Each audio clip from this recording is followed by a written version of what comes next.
A graça e a paz do nosso Senhor e Salvador Jesus Cristo esteja com cada um dos irmãos, amém? Hoje nós vamos dar continuidade. A princípio seriam 5 domingos, aí o pastor Lopes conseguiu ampliar para mais um domingo, porque a gente consegue ver que, vocês estão vendo que é muita coisa, né?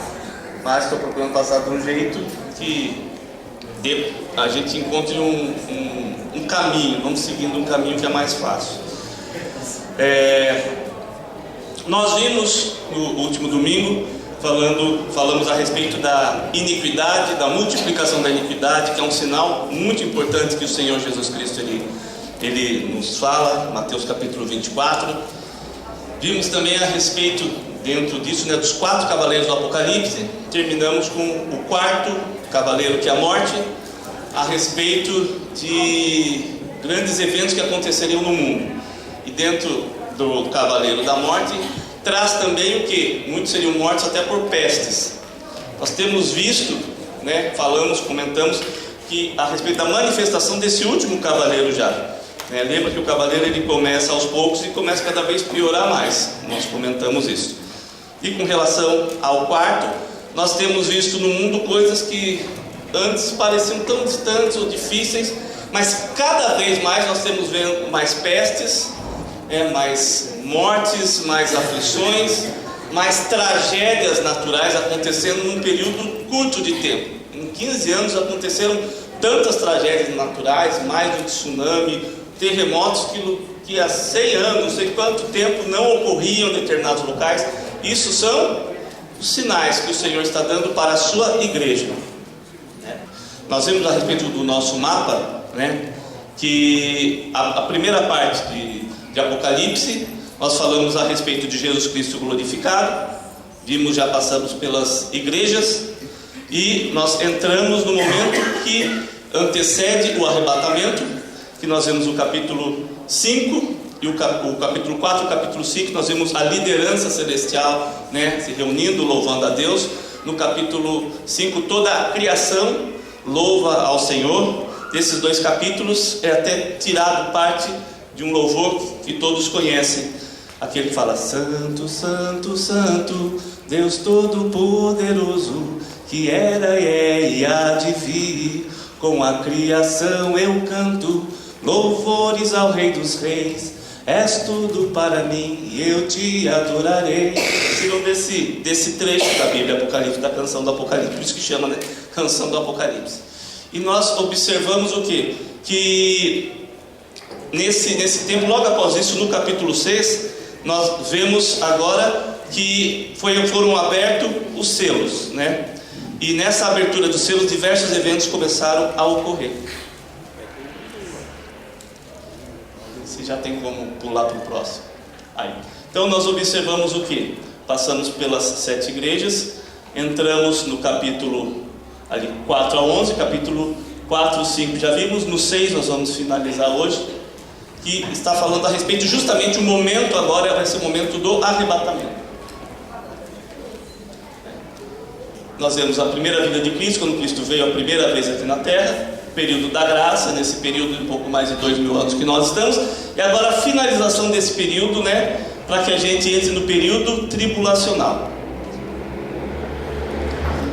Lembrando sempre que Apocalipse fala das coisas que João estava vendo, que é Jesus glorificado, as coisas que são, que Cristo estava revelando para aquele momento, que eram as igrejas, que também são eventos futuros, e as coisas que hão de acontecer, que é o que nós estamos já vendo nesse tempo aqui. Pode também pular esse. Aí, o capítulo 6. No capítulo 6, continuando, nós vamos começar a ver a respeito do 5º selo. O texto nos diz: quando ele abriu o 5º selo, vi debaixo do altar as almas daqueles que tinham sido mortos por causa da palavra de Deus e por causa do testemunho que sustentavam. Clamaram em grande voz, dizendo: até quando, ó soberano Senhor, santo e verdadeiro, não julgas nem vingas o nosso sangue dos que habitam sobre a terra? Então a cada um deles foi dada uma vestidura branca, e lhes disseram que repousassem ainda por pouco tempo, até que também se completasse o número dos seus conservos e seus irmãos, que iam ser mortos como igualmente eles foram. O que nós observamos aqui? Observamos que no versículo 9 são vistas as almas dos mártires do passado, desde Estevão até o arrebatamento, sob o altar. A ideia de sob o altar simboliza a morte sacrificial, que no altar onde era feito o sacrifício, mas não redentor. É a morte sacrificial, mas a de Cristo é a única. Não é morte redentora, por causa que morreram, que estão em vida eterna. Eram servos e servas do Senhor, que em determinado momento entregaram a vida em testemunho. É interessante a gente observar que Jesus, quando ele fala assim, e vós sereis minhas testemunhas, né? Quem aqui é testemunha do Senhor Jesus Cristo? Ele falou, vós sereis minhas testemunhas. Então nem todos são. Todos são testemunhas do Senhor Jesus Cristo? Amém? Amém? A palavra testemunha é interessante, que ela vem do grego, da palavra martirel. Martirel significa Marte. Testemunha, que a gente traduz por testemunha, é justamente aquele que testifica com a própria vida. O que é testificar com a própria vida? É refletir Cristo, o reino de Deus, através da nossa vida. Agora não precisa responder, você tem sido testemunha? Amém. Isso é ser testemunha, testificar com a própria vida, ainda que eu tenha que entregar a minha vida em testemunho, né? Isso é ser testemunha do Senhor Jesus Cristo. Não apenas vou ficar falando de Jesus, não é isso. Testificar é o que? Os outros veem Cristo na nossa vida, na minha vida, na sua vida, e também através disso o falar. A palavra de Deus fala que quando alguém nos perguntar a respeito da nossa fé, nós devemos realmente com humildade falar a respeito da nossa fé. Mas as pessoas realmente elas vão perguntar porque ela tem visto algo de diferente em nós, tem visto algo de diferente em você. Isso é ser testemunha. Então nós vemos que são o quê? As testemunhas, os mártires, aqueles que testificaram com a própria vida. Nós vemos também que até o século 300 e pouco, quando a igreja se uniu com o Estado, os cristãos eram jogados aonde? Na arena, no Coliseu Romano, nos shows que haviam, para ser devorados por leões. Enquanto estavam lá, muitos nem acreditavam que eles ficavam parados, né, louvando a Deus, enquanto os leões vinham e os devoravam. Olha que coisa, testemunho. Todos esses são mártires. Na Idade Média, quantos não deram a vida em testemunho? Quantos? Nós temos também aqueles que, por pregar a palavra, por exemplo, por volta de 1417, houve um padre chamado John Hus, que ele começou a ensinar a Bíblia na linguagem vernacular, que é a linguagem do povo. E por causa disso, de ensinar na linguagem do povo, que era proibido, deveria ser apenas ensinado em latim, ele enfrenta o quê? Enfrenta o sistema da época e acaba sendo condenado e morto numa fogueira. Foi queimado vivo numa estaca. Outros também, houve outros mártires. Depois iam tentar fazer isso com Lutero, em 1517, quando ocorre a reforma, e iam tentar matar Lutero. Porém, o governador da província ali de Lutero, né, o Duque Frederico, ele resolve o quê? Forjar um sequestro e esconde Lutero, porque senão também ele ia morrer. Mas Deus opôs. E quantos mártires já não houveram? Todos esses mártires são esses que estão simbolizando aqui. Por isso que eu falei, desde Estevão, que foi apedrejado, e ele olha para o céu e diz: eis que vejo o céu aberto e o Filho do Homem sentado à destra de Deus Pai. Tem essa visão de Jesus Cristo já glorificado à destra de Deus Pai e parte para o Senhor. Então esses são os mártires. Diz aqui, no versículo 10, eles então clamam a Deus por justiça. Deus começará, que nós vimos, eles clamam a vingança do sangue deles, a justiça de Deus. Deus começará a realizar essa justiça. No capítulo 8, quando nós vemos a respeito dentro do sétimo selo, que dá início ao julgamento de Deus, que são as 7 trombetas, né? Preparado para a última semana. No versículo 11, a eles são dadas vestes brancas para vestirem, né? Os textos aqui referentes a Mateus, em Apocalipse 19, 7, 8, que são as vestes nupciais, que simboliza o quê? A justiça e pureza de Cristo sobre os seus atos de justiça purificados. Nós observamos, principalmente Apocalipse 19, 7, 8, né? Depois que consumou tudo, o texto diz assim: alegremos e exultemos e demos-lhe glória. É um período de júbilo. Diz assim, que são chegadas as bodas do Cordeiro, cuja esposa a si mesma já se ataviou, pois foi-lhe dado vestir-se de linho finíssimo, resplandecente e puro, pois o linho finíssimo são os atos de justiça dos santos. Interessante que o texto não chama mais de noiva, diz esposa, porque já ocorreu o quê? O encontro da igreja com Cristo. A igreja já foi arrebatada e se encontra agora na glória, participando da festa das bodas do Cordeiro. Para o judeu, o período de festa do casamento dura 7 dias. Por isso que, como a relação da tipologia na Bíblia nós vemos do Velho Testamento, compreendendo que nos explica os eventos do Novo Testamento, o período de bodas é de 7 dias. Por isso, a ideia de que a igreja, ela, no começo, antes de começar, né, 7 anos de tribulação, ela é levada, porque ela tem que passar por esse período das bodas. Enquanto a igreja está passando por esse período de festa, de bodas, que se encontrou com o Senhor Jesus, né, aqui na terra vai estar ocorrendo 7 anos de tribulação, e depois do 3º ano e meio de grande tribulação. Nós vamos ver por quê. Mas entendendo que essa festa que está ocorrendo, né, para a esposa agora, há um detalhe no texto que diz assim: pois foi-lhe dado vestir-se de linho finíssimo, resplandecente e puro. Um pouquinho antes diz que a esposa, ela a si já se ataviou. O que é ataviar-se? Palavra mais antiga. O que é ataviar-se? Vestir-se. Ela já se vestiu. Para ela estar ali, ela está com uma vestidura, porque antes ela já se vestiu. A noiva não se veste quando está na frente do altar, ela já entra vestida de branco, não é? É a figura da noiva que ele está utilizando. Ela já está diante do noivo, né? Consumou-se a união da igreja com Cristo, o casamento, ela está com aquela vestidura. Mas como é essa veste? É qualquer roupa. Eu quero colocar aquele vestido, achei bonito. Não, o texto diz: foi-lhe dado vestir-se. Olha os detalhes. Foi dado uma vestidura para ela. É essa veste que ela está vestida. E como que é essa veste? O texto diz: linho finíssimo, resplandecente e puro. E o próprio texto já diz o que é o linho finíssimo. São os atos de justiça dos santos. Diante de quem esses atos de justiça são praticados?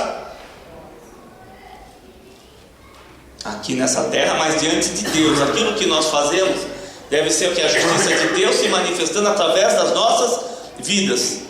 É andarmos em justiça, andarmos em retidão e justiça aqui nessa terra. Esses são os atos de justiça, vivendo o amor de Cristo para com o nosso próximo, que é o mandamento que Cristo deixa: amarás, pois, ao Senhor teu Deus de todo o teu coração, alma e entendimento, e amarás ao teu próximo como a ti mesmo. Desses 2 mandamentos depende toda a lei e os profetas. Que Jesus, ele resume os 10 mandamentos em 2. Os 4 primeiros que falam a respeito da relação do homem para com Deus, ele diz: amarás ao Senhor teu Deus de todo o teu coração, alma e entendimento. Os 6 restantes, que é a relação do homem para com o homem, ele resume dizendo: amarás, pois, o teu próximo como a ti mesmo. Então, ele resume os mandamentos. E nós vimos que andar em justiça diante de Deus é andar vivendo a sua palavra, vivendo esses 2 mandamentos. Então nós observamos que os atos de justiça é o viver Cristo aqui na terra, e não o que eu acho que deva ser justiça, mas viver a justiça de Deus aqui na terra. andar em retidão e santidade diante do Senhor. E a importância por quê? Porque sem estas vestes, que esse é o linho finíssimo, também diz que é resplandecente. A palavra de Deus fala que nós somos luz do mundo. Nós temos que resplandecer. Você tem resplandecido aonde você está, no meio da sua família, do seu serviço, da onde você estiver, numa faculdade, numa escola. Temos que estar resplandecendo a luz de Cristo. E puro. Puro indica o que? A ausência de mácula, de mancha, de sujeira. Tem que ser puro. No momento do arrebatamento, as vestes têm que estar dessa forma. É as vestes que Ele nos deu para que a gente vista, para que possamos entrar nas bodas do Cordeiro. Isso significa puro, ausência de pecado. No momento do arrebatamento, quem tiver com o pecadinho escondido, o peso do pecado não vai deixar a pessoa subir, vai prender, porque não tem como entrar na glória com vestes maculadas. Temos que estar lavados e redimidos no sangue de Jesus, andando em retidão e justiça diante do Senhor. Foi para isso que Jesus morreu por nós e enviou o seu Espírito Santo, não só para dar poder e autoridade para fazer milagres e maravilhas, mas para santificar a noiva, a igreja, a fim de que nós possamos andar em retidão e santidade aqui nessa terra. Podemos vencer o pecado. Eu posso não pecar, eu posso dizer não para o pecado. Não significa impecabilidade. Se acontecer de pecarmos, temos advogado para com Deus. Diz, 1 João no capítulo 2. Mas o pecado tem que ser um acidente na vida do crente, não uma constância. Essa máxima aqui diz, todos os dias pecamos por pensamentos, palavras e obras. Não é isso que a Bíblia ensina que é para ser. Então vou arrancar um monte de páginas da Bíblia. Pelo contrário, é para vivermos de vitória, uma vida de vitória sobre o pecado. Por quê? Nós observamos que Paulo, no capítulo 6 de Romanos, a igreja estava andando no pecado e dizendo que estava tudo bem. Paulo chega e diz o seguinte: viveremos no pecado para que a graça seja mais abundante? E ele mesmo responde: de maneira nenhuma. Como que nós, que já morremos para o pecado, vamos oferecer os nossos membros para servir o pecado novamente? Não tem como. Um pouco mais à frente, no versículo 6, 22, ele vai dizer: agora porém, libertados do pecado, nós somos libertos da escravidão do pecado. Libertos, somos livres. Eu não sou obrigado a viver pecando, a ficar na prática do pecado. Nós somos libertados do pecado, transformados em quê? Em servos de Deus. Tendes o vosso fruto para a santificação e por fim a vida eterna. Vestes de vestido, as vestes de linho finíssimo, resplandecente e puro, né? Então foi dado também a eles essas vestes brancas. Continuando o versículo 11, o texto diz: pede-se que eles repousem ou descansem até que os demais que morrerão ainda na tribulação como mártires sejam completos. O texto vai dizer: olha, aguarda um tempinho, porque ainda os que hão de padecer, de sofrer e se tornar mártires, o número desses vai se completar. Em que período? Nesse período que está faltando, que é da tribulação. Interessante que nós vemos que a palavra no original grego utilizada para repousar ou descansar, essa palavrinha aqui, anapausontai, olha que bonito, né? Que é um verbo que está no futuro do indicativo. Essa parte é portuguesa, uns professores aí. Está no futuro do indicativo, na terceira pessoa do plural. Eles repousarão. Porém, tem um porém. Está na voz média. Nós não temos essa voz no português. E aí como é que faz? Existe a voz ativa. O que é a voz ativa? O sujeito realiza o quê? Ação. Isso. E a voz passiva? O sujeito, acontece o que com ele? Sofre a ação. É essa que nós temos no português. Mas e essa voz média aqui? E essa voz média? A voz média no grego indica que somos envolvidos na ação e participamos dos resultados, porém não controlamos e nem a definimos. É do Senhor. Porém, Deus permite que o quê? Que a gente esteja envolvido na sua ação. E depois participemos do resultado. Lembra que eles estavam esperando o que? A justiça, o sangue deles ser vingado? A voz disse: olha, aguarde um pouco, até que se complete, né, aqueles que também se juntarão a vocês, que também serão mártires. Para que depois, se nós vemos lá no capítulo 8, começa a derramar o juízo de Deus, e aquilo que eles estão aguardando começa a acontecer. Como que eles vão estar participando, né? Podemos traduzir como: e lhes disseram que eles repousarão, que é o tempo do verbo, ainda por pouco tempo. Porém, a ideia é que eles estarão envolvidos e participando do descanso do Senhor, ainda por um pouco de tempo, até que eles também participem dos resultados das ações do Senhor, que é no caso que é o seu juízo que foi vindicado. Porém, é o Senhor quem os controla e os define, é Deus que exerce o juízo. Por isso que a palavra de Deus fala que a justiça pertence a quem? A Deus. Não é nós fazemos justiça com as nossas próprias mãos, mas entregar a Ele a justiça, o juízo. Lutero, estudando a palavra de Deus, antes dele realmente ali se converter, ele descobre que a justiça de Deus não é condenar o ser humano, mas é salvar o ser humano.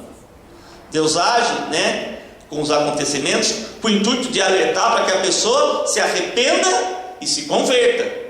Já diferente, muitas vezes, do ser humano, das pessoas que a justiça quer ver a pessoa pagando, comendo na mão.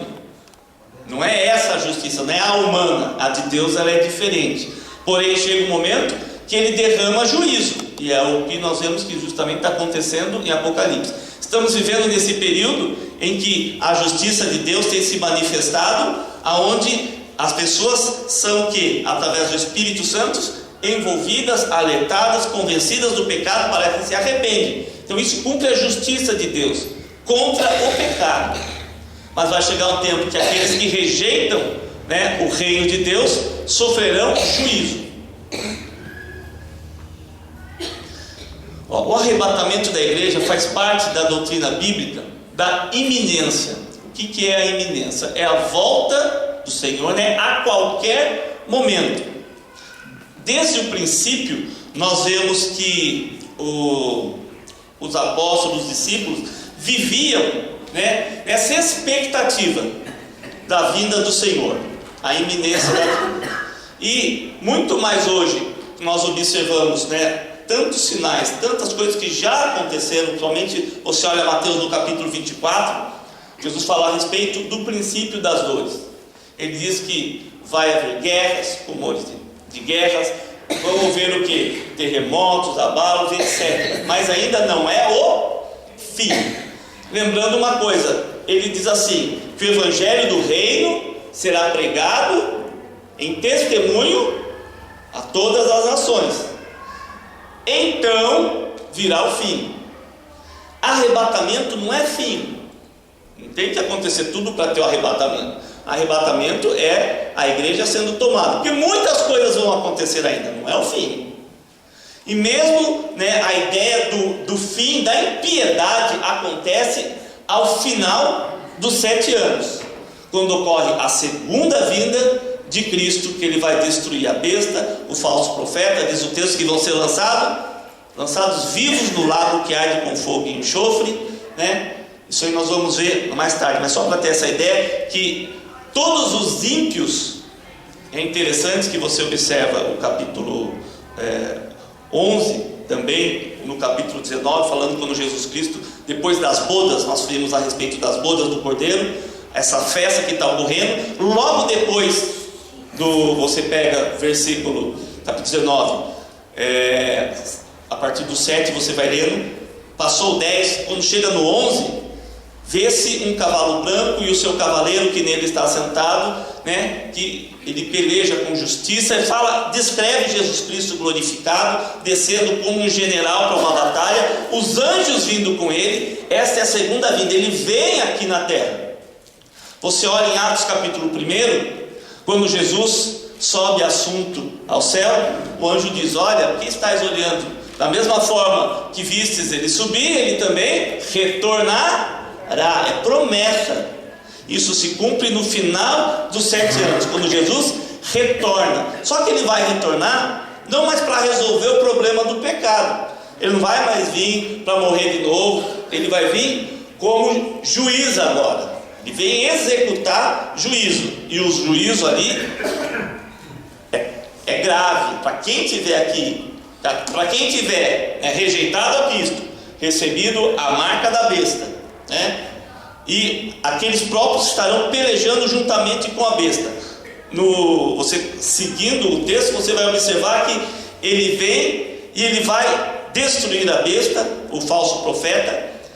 Ele convoca todas as aves do céu para que se ajuntem para um grande banquete. E o texto é forte, porque diz que, todos que receberem a marca da besta vão morrer. Tanto grandes, pequenos, ricos e pobres, reis, não importa quem for. Todos os inimigos de Cristo vão perecer. E essas aves que diz, vão comer a carne dos seus cavalos e dos seus cavaleiros e de todos esses daí. Imagina como é que vai ser a cena. Pois nós vamos passar mais tarde mais detalhado. Mas só para você ter uma ideia que na segunda vinda ele vem para executar juízo. Só vai ficar aqui na terra aqueles que entram no milênio. Ele vem, executa juízo. Aí que nós vamos, é interessante observar o texto bíblico que fala a respeito da separação entre os justos e os injustos. Os que tiverem a sua direita, ele vai dizer: vinde benditos de meu Pai, e receber por herança o reino que vos está preparado desde a fundação do mundo. Os que tiverem a sua esquerda, diz: apartai-vos de mim, malditos para o fogo eterno, preparado para o diabo e seus anjos. Nós temos execução de juízo,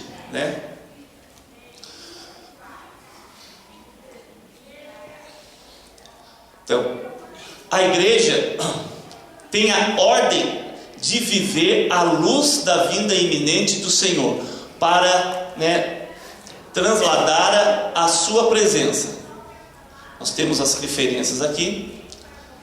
Passagens como 1 Tessalonicenses 5:6, Tito 2:1 e Apocalipse 3:3 alertam o crente a aguardar o próprio Senhor vigiando, e não a aguardar os sinais, no caso da segunda vinda, que antecede o seu retorno. Não tem que ver primeiro a bênção de tudo acontecer para eu aguardar. É iminente o arrebatamento, eu tenho que estar aguardando. Como que nós temos que estar aguardando? Andando na presença do Senhor a cada minuto, a cada segundo, porque não sabemos nem o dia e nem a hora. Por isso a iminência, nós não sabemos, temos que estar preparados.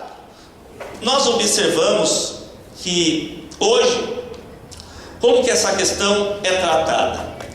A pessoa, quando parte para o Senhor, um servo do Senhor, uma serva do Senhor, num acidente, algo que acontece, ele parte.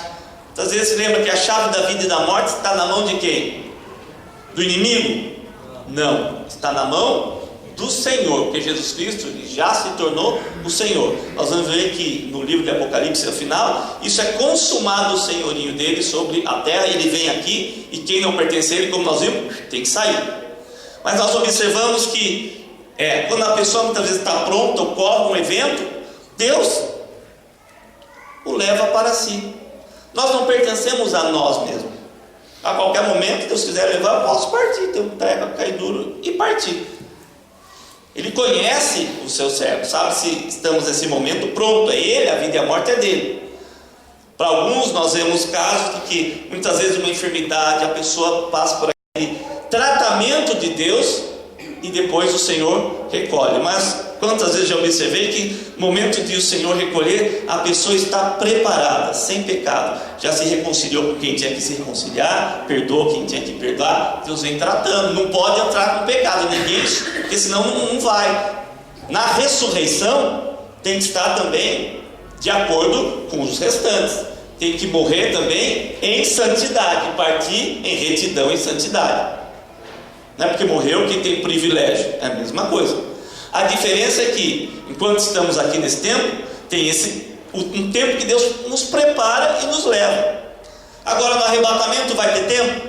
Estamos falando aqui, pum, já foi. Não, peraí, eu tenho que me preparar, tenho que me consagrar mais, eu tenho que pedir perdão para tal pessoa, eu tenho que acertar minha vida com Deus, eu tenho que parar de viver com aquele pecadinho oculto, ou um pecado contumaz que sempre se repete, está sempre ali.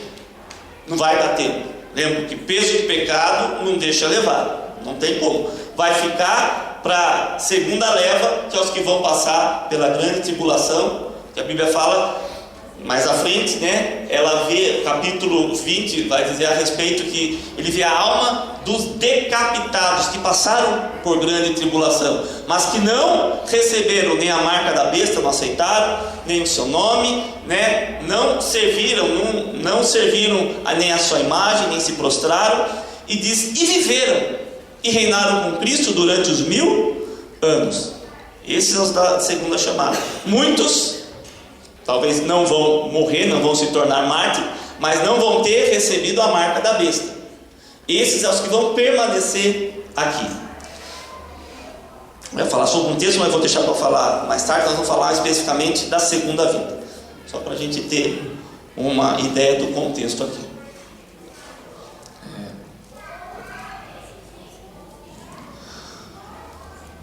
Continuando aqui a parte do arrebatamento da igreja, Coríntios 15, 50, 53. Como se dará o arrebatamento da igreja santa? Como que isso vai acontecer? Que a Bíblia nos diz. Nós vamos observar que lá em 1 Coríntios 15 vai falar justamente isso, a partir do 50 e 53. Isso afirma, irmãos, que a carne e o sangue não podem herdar o reino de Deus, nem a corrupção herdar a incorrupção. Não tem como, depois falando, pecado subir junto, não tem como. Corrupção, não sobe. Eis que vos digo um mistério: nem todos dormiremos, mas transformados seremos todos. Os que estiverem vivos não passarão pela morte. O arrebatamento, a ideia, né, de ser levado subitamente, é de que nem todos vamos passar pela morte, mas seremos transformados. Mas não tem como nós subirmos com esse corpo. Esse corpo precisa ser o quê? Glorificado. Se você observar a última parte da doutrina da santidade, que é a doutrina da igreja do Nazareno, vai falar a respeito da glorificação do corpo, que é a santificação final. Nós temos a santificação inicial. O que é a santificação inicial? Quando a gente, vem para Cristo, recebe Jesus como Senhor e Salvador, nós somos o quê? Na santificação inicial, somos justificados pela fé, tidos como justos, retos diante de Deus, por causa de Jesus Cristo. Justificados pela fé, somos regenerados, nascemos do alto, recebemos do Espírito Santo de Deus juntamente no nosso espírito. É interessante que regenerado, você tira o prefixo e o sufixo, fica a palavra gene. A ideia é justamente que na nossa essência nós somos transformados, porque recebemos do gene de Cristo em nós, do gene de Deus, o seu Espírito Santo. Nós nascemos de novo, nascemos do alto e somos adotados, pertencemos agora à família de Deus por adoção legal em Jesus Cristo. Depois disso existe a inteira santificação, depois da santificação inicial, que é o batismo com o Espírito Santo, que nós chamamos de a segunda obra da graça.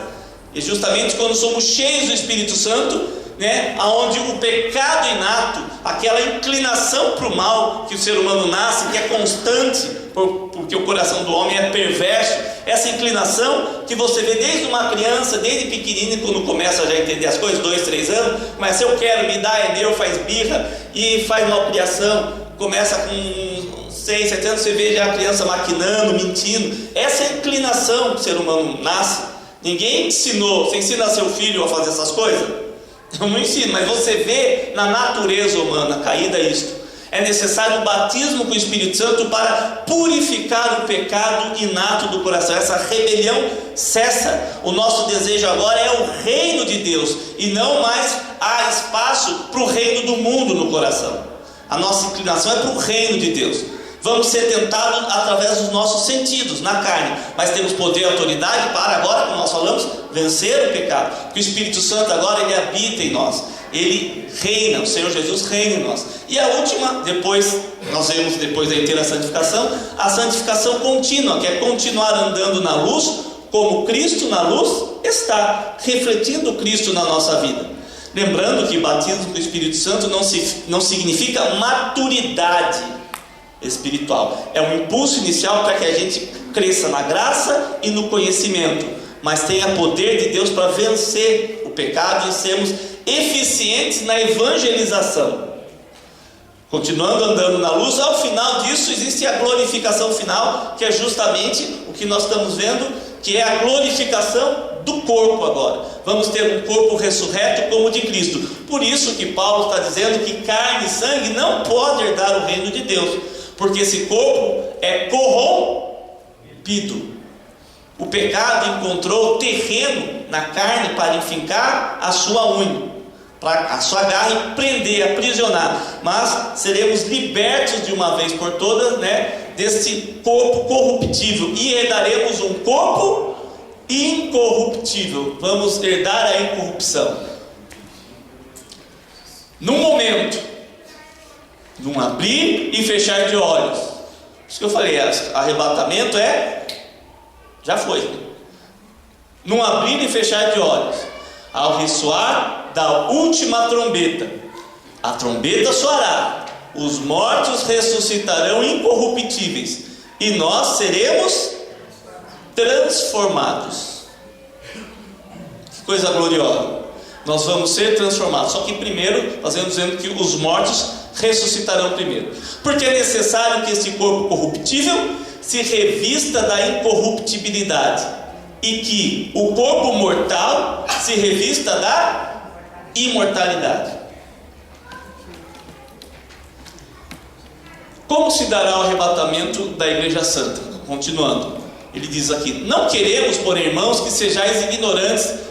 Agora, 1 Tessalonicenses capítulo 2, versículo 13, que Paulo também vai falar sobre esse assunto. Ele vai dizer: não queremos, porém, irmãos, que sejais ignorantes com respeito aos que dormem, para não vos entristecerdes como os demais, que não têm esperança. Por isso que quando um salvo ele é levado à festa do céu, ele jamais vai perder a vida eterna, ele já passou da morte para a vida. E nós temos a esperança de reencontrar os nossos queridos, Pois se cremos que Jesus morreu e ressuscitou, assim também Deus, mediante Jesus, trará em sua companhia os que dormem. Ora, ainda vos declaramos por palavra do Senhor isto: nós, os vivos, os que ficarmos até a vinda do Senhor, de modo algum precederemos os que dormem.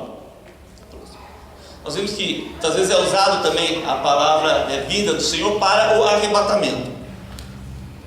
E continuando: ora, ainda vos declaramos por palavra do Senhor isto: nós, os vivos, os que ficarmos até a vinda do Senhor, de modo algum precederemos os que dormem, porquanto o Senhor mesmo, dada a sua palavra de ordem, ouvida a voz do arcanjo e ressoada a trombeta de Deus, descerá dos céus, e os mortos em Cristo ressuscitarão primeiro. Depois nós, os vivos, os que ficarmos, seremos arrebatados. Aonde nós encontramos na Bíblia? Bem claro, arrebatados juntamente com eles, os demais aí tem um detalhe aqui. Está dizendo aqui a vida, o Senhor vem, Ele vem para a igreja, porque nós vamos nos encontrar com Ele aonde? Nos ares. Olha o detalhe. Não é que Ele vai vir aqui na terra e depois a gente se junta, que nós vamos ver na segunda vinda. É essa a ideia que vai haver. Mas no arrebatamento vamos nos encontrar com Ele nos ares. Ele não vem aqui, nós encontramos com Ele nos ares, para o encontro do Senhor nos ares, e assim já estaremos para sempre com o Senhor. Ele vem nos receber. Como é no abrir e fechar de olhos, o mundo aqui não vê, A segunda vinda, se vê em Mateus 24, quando Jesus vem, é bem claro, diz que assim como o relâmpago que sai do Oriente se mostra no Ocidente, assim há de ver a vinda. Só que aqui ele está falando de Jesus vir aqui na terra. Diz que todo olho verá, toda nação, toda tribo verão o Filho do Homem e se lamentarão. Nesse momento, na segunda vinda que ele vem aqui, todos vão ver, as nações vão ver, todos vão ver, porque ele vai vir aqui para executar juízo. Aqui no texto, ele vem para a igreja, nos encontra nos ares e não fala a respeito de que todo olho verá e que vai acontecer isso. Só que também é chamado de vinda. Só que como por esses detalhes e por tudo que nós temos visto, nós vemos que isso daqui é o quê? Para a igreja. O Senhor vem receber a sua noiva. A mesma ideia de que quando a noiva está entrando, o que o noivo faz? Ele, até parte do caminho, anda para receber a noiva. Da mesma coisa, ele vem até parte do caminho, até as nuvens e nos recebe. A figura da noiva. Observe o que diz Apocalipse 24:6. Vi também tronos, e nestes sentaram-se aqueles aos quais foi dada a autoridade de julgar. Nós comentamos já isso. Vi ainda as almas dos decapitados por causa do testemunho de Jesus, bem como por causa da palavra de Deus, tantos quanto não adoraram a besta, nem tampouco a sua imagem, e não receberam a marca na fronte e na mão. E viveram e reinaram com Cristo durante 1000 anos. Os restantes dos mortos não reviveram até que se completasse os 1000 anos. Esta é a primeira ressurreição. Quem tem parte na primeira ressurreição, que ela é consumada com a segunda vinda de Cristo, né? Onde aqueles que passaram por tribulação morreram, os mártires também vão viver e reinar com Cristo durante 1000 anos. Quem tem parte na primeira ressurreição já passou da morte para a vida. Quem não ressuscitou, no caso dos mortos, na primeira ressurreição, vai só na segunda ressurreição, que é a ressurreição dos mortos, que é depois do milênio, quando ocorrer o tribunal de Deus agora, o juízo final. Apocalipse capítulo 20 vai dizer, depois de tudo que aconteceu, que já passou o milênio, terminou o milênio, ele vai dizer, e viu um grande trono branco, e daquele cujo estava assentado, né, fugiu da face desse os céus e a terra, e não se encontrou lugar para esse. E diz que o mar deu os mortos que nele haviam, o inferno deu os mortos que nele haviam, e se colocaram de pé diante do trono. Só que nesse momento diz, e abriram-se livros. Imagine, um monte de livros, abriram-se livros. E o outro livro foi aberto, o livro da vida. E os mortos foram julgados segundo as suas obras, as quais estavam escritas nos livros, naqueles livros que se abriram. E quem não foi achado inscrito no livro da vida, foi lançado no lago que arde com fogo e enxofre. Esta é a segunda morte, acabou, o lago de fogo e enxofre. Olha o detalhe, abriram-se livros e abriu-se o livro da vida. As obras que estão todas registradas foram comparadas com o que está no livro da vida. Quando a gente fala, Deus vai escrever o seu nome no livro da vida, né? É uma figura de linguagem que a gente utiliza, né? Figura evangelística. Que na realidade o livro da vida, se você ler Apocalipse 21, no final, versículo 27, vai falar justamente, depois da cidade santa, vai falar a respeito do livro da vida, e diz assim, e quem não foi achado inscrito no livro da vida do Cordeiro, foi lançado no lago que arde com fogo e enxofre. Mas é interessante, diz que quem não foi achado, né, se alguém não foi achado inscrito no livro da vida. A tradução NVI eu não gosto dela, que é uma tradução nesse ponto interpretada. Quem traduziu, interpretou com a sua teologia e colocou a palavra escrito, que é do grego grafo, traz a ideia daí, de caligrafado. Só que o texto original não é grafo, o radical é grafo. Só que é uma palavrinha bonita, olha a palavra, digramenoi. Olha que palavra linda. Essa palavra ela é um particípio perfeito e passivo. O tempo perfeito no grego, nós também não temos esse tempo no português. Ó, complicação para a gente traduzir para a nossa língua um texto para trazer o peso do significado. O tempo perfeito indica uma ação que continuou aqui, ela iniciou aqui e permaneceu nesse mesmo estado. Com relação à salvação, eu recebi Jesus como Senhor Salvador e permaneci em Cristo, nunca saí dele. A ideia do tempo perfeito. Só que também, para eu traduzir o particípio perfeito no grego, eu preciso de um verbo no presente do indicativo, né? Para dar a ideia de que nesse momento aquele estado passado se perpetua. Por isso que é perfeito, não muda o estado. Eu recebi Jesus como Senhor e Salvador e permaneci sempre nele. A Bíblia diz que a vida eterna está em Cristo, dentro de Cristo, nele. Quem tem Cristo tem a vida, e quem não tem Cristo não tem a vida. Nós observamos em Romanos, no capítulo 8, dizendo justamente a respeito de que nós somos libertados. Nós vimos no versículo 6, somos libertados do pecado. Um pouquinho mais lá à frente vai falar justamente de que nós somos agora, estamos em Cristo, porque diz: nenhuma condenação há para os que estão aonde? Em Cristo. O que é estar em Cristo? Faz de conta que esse daqui, olha que bonitinho, a Duda que me deu, é eu. É você.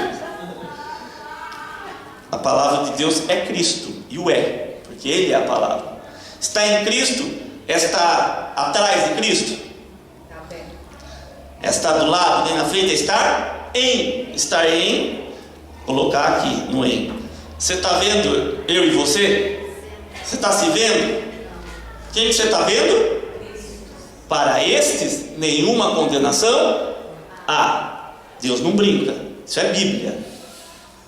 Tem que estar refletindo Cristo. Nós vamos ver isso bem claro em 2 Coríntios, né? Mais à frente, quer ver só para a gente ver esse texto? Abre sua Bíblia em 2 Coríntios.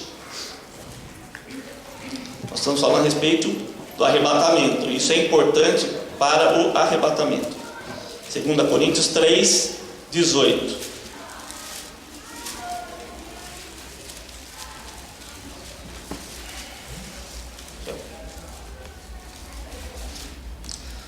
Segunda Coríntios 3, 18. Diz assim: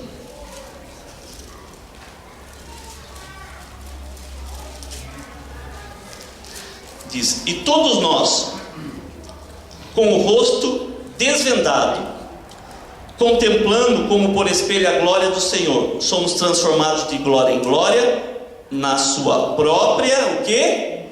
Imagem, como pelo Senhor Espírito. No contexto ele fala a respeito de Moisés, que desceu, né, com o rosto brilhante, tiveram que cobrir o rosto dele. Fala muito mais essa glória agora, que é o Espírito Santo de Deus em nós. Nós somos transformados. A mesma coisa que você está olhando para um espelho e você deixa de ver a sua imagem e começa a ver a imagem de quem? De Cristo. Isso é a santificação. Estamos vendo o que? Cristo em nós, o reflexo de Cristo. Estar em Cristo é isto. É Ele reinando na nossa vida. Estamos refletindo Ele através das nossas vidas. Então nós vemos a importância de que estar inscrito no livro da vida, na realidade, para o judeu, para o hebreu, a ideia é: você é o seu nome. Se você olhar o nome da pessoa, na circunstância que ela nasceu, o nome é você. Quando diz ter um nome, né, registrado ali, é que a sua vida representa o seu nome. Por isso que abriram-se livros com as obras, e as obras foram comparadas com quem? Com Cristo. Interessante que Apocalipse 21, 27 vai falar que o livro da vida do Cordeiro diz a respeito de quem que é o livro da vida.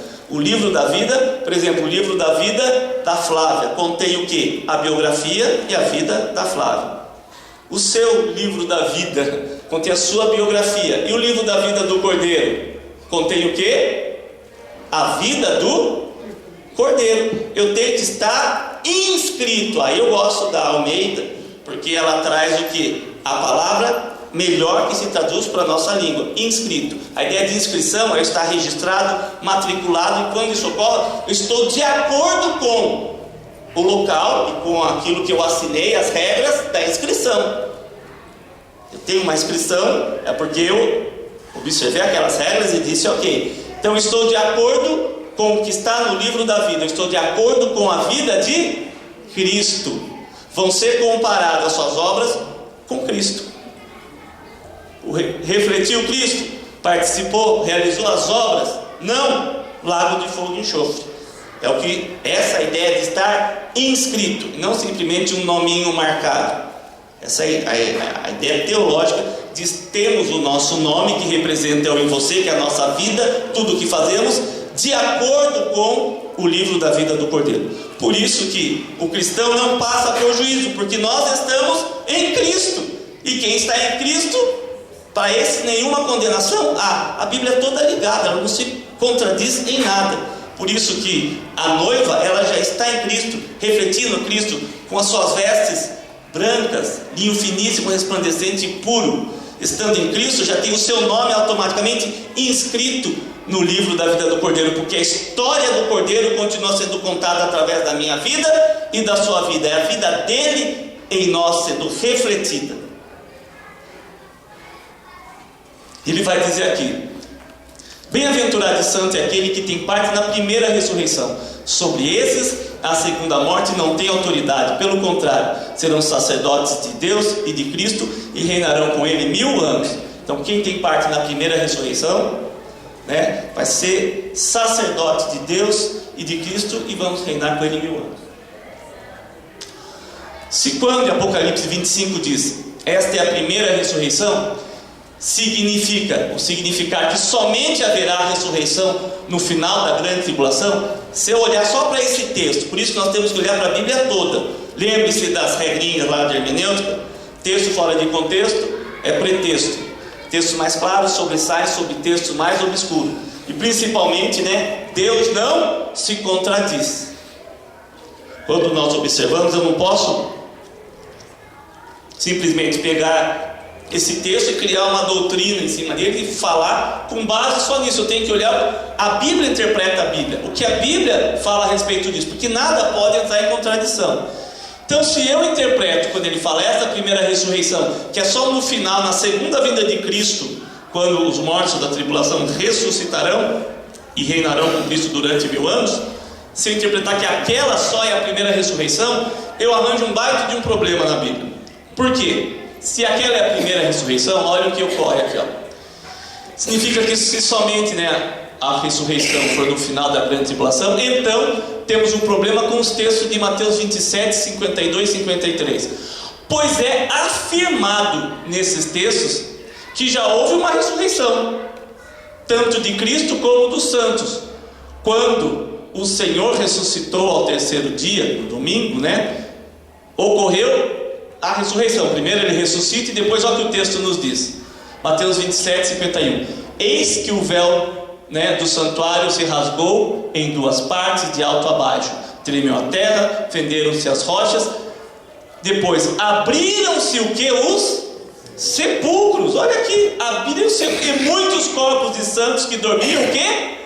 Ressuscitaram. Você só corre lá e essa aqui foi a ressurreição 0. Então, se aquela é a primeira, essa é a 0. Não.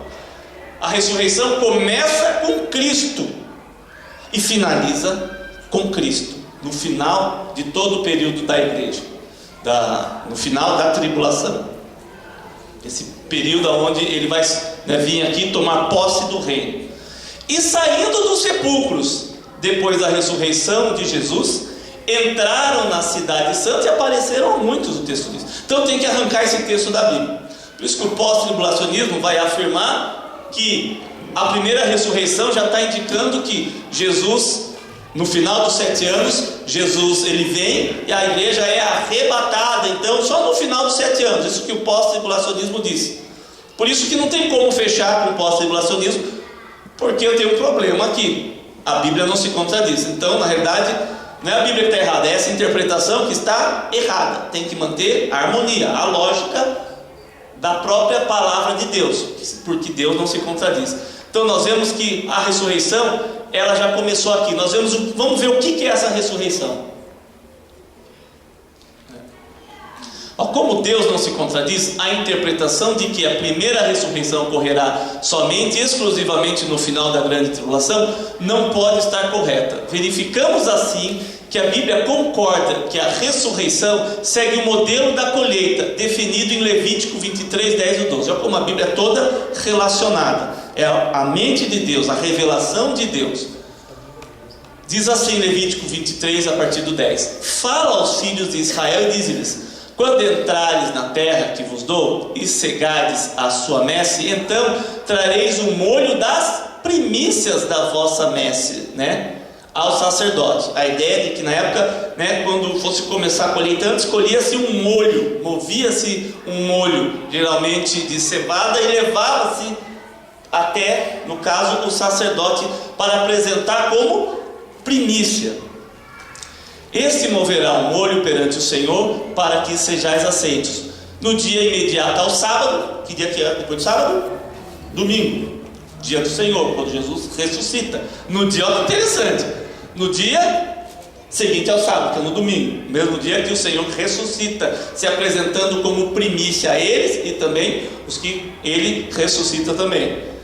O sacerdote o moverá, ou seja, vai tirar esse molho para oferecer no domingo, no primeiro dia.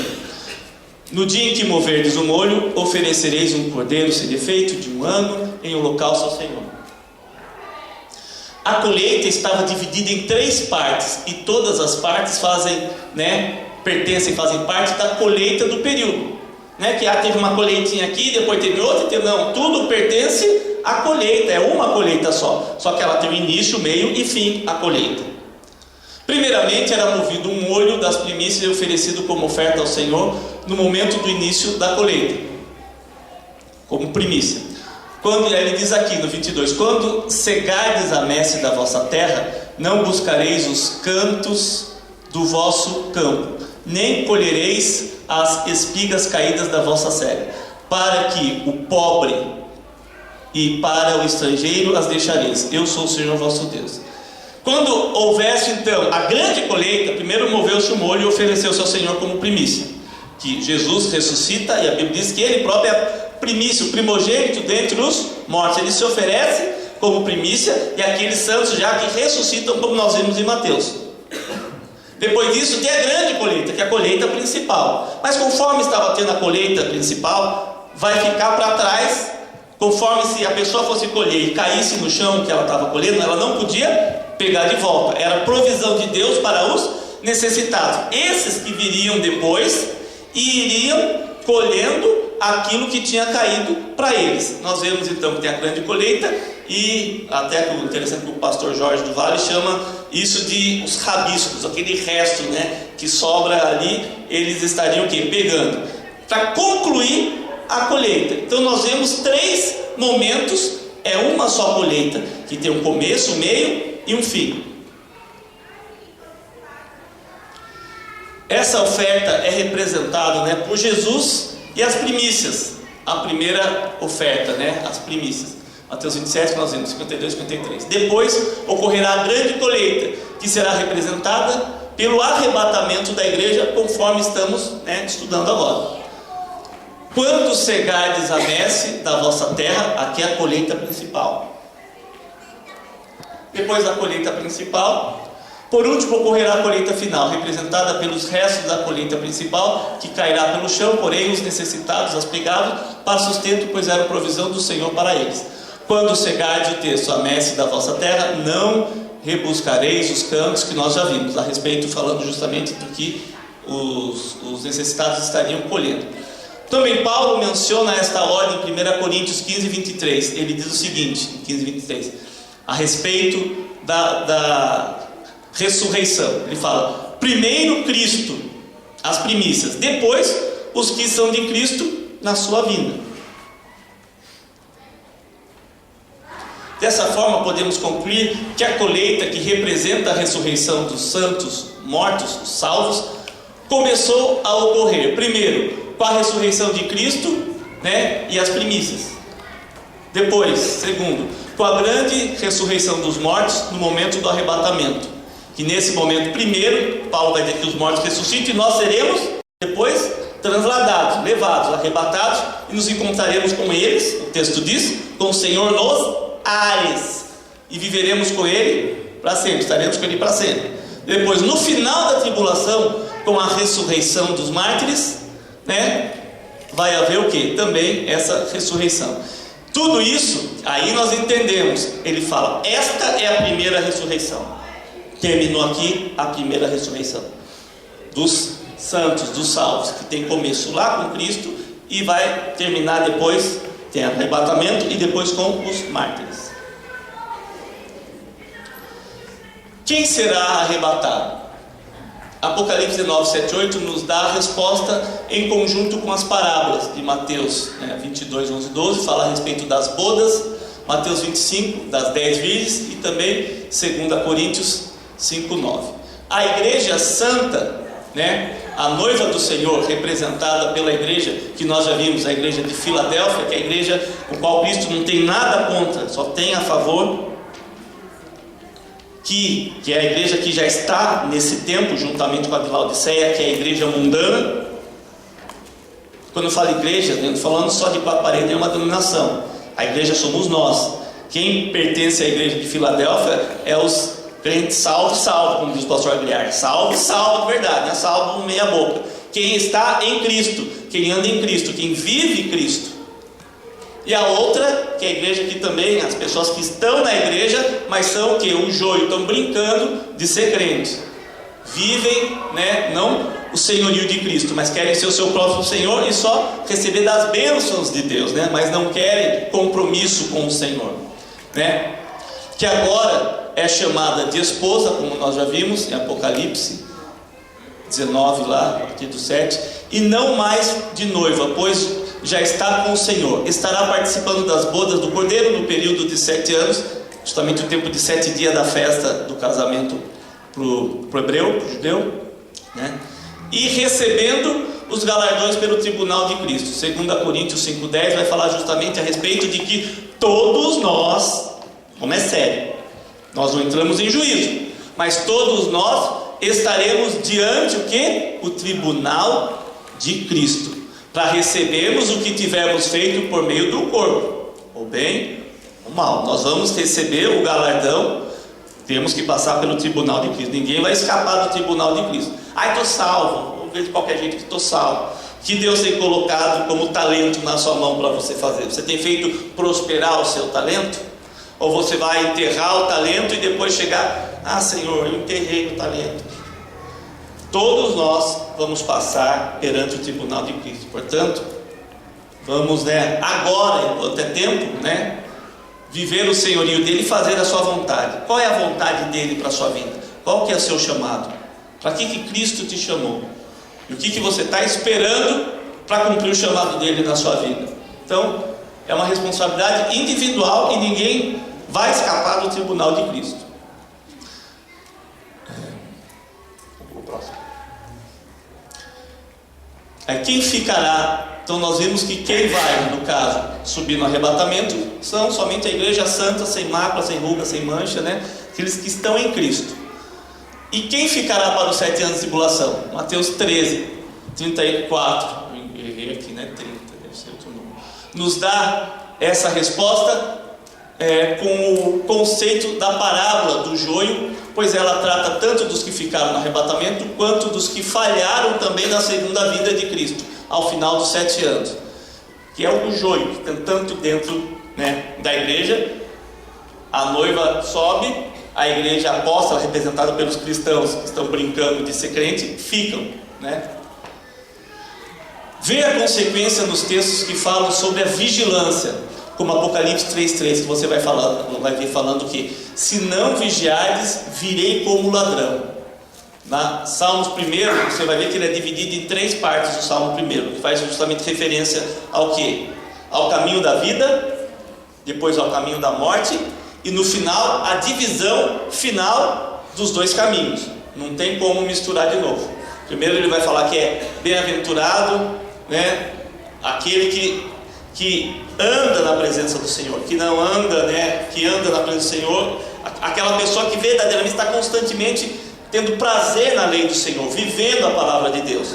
Depois ele fala que essa pessoa será como uma árvore frutífera, plantada junto a um ribeiro, e vai dar o seu fruto na estação própria, e tudo quanto fizer, prosperará. O contrário disso é a respeito dos ímpios, que ele fala, não são assim os ímpios, mas são como a moinha que o vento espalha. A ideia é que quando a moinha passava, separava aquilo que era o trigo do joio, aquela separação também que tinha ali, aquilo que não servia ficava como feno, e o vento levava para qualquer lado. Aquilo que importava era tirado, que é o trigo, e ficava, no caso, era armazenado. Justamente a ideia de que vai ser largado.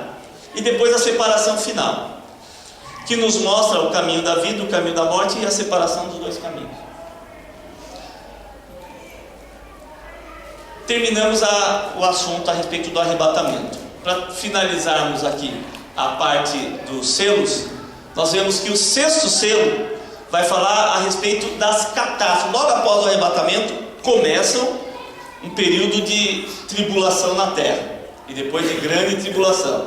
Fala 7 elementos da natureza, vai falar que vai ocorrer terremotos, o sol escurece, lua torna sangue, estrelas caem, céu e montanhas e ilhas são abaladas. Ocorrerá o que? Após o arrebatamento, início dos 7 anos de tribulação, que ocorreu o arrebatamento, o anticristo pode se manifestar, e vai ser marcado pela manifestação do iníquo, do anticristo, o iníquo que é a besta.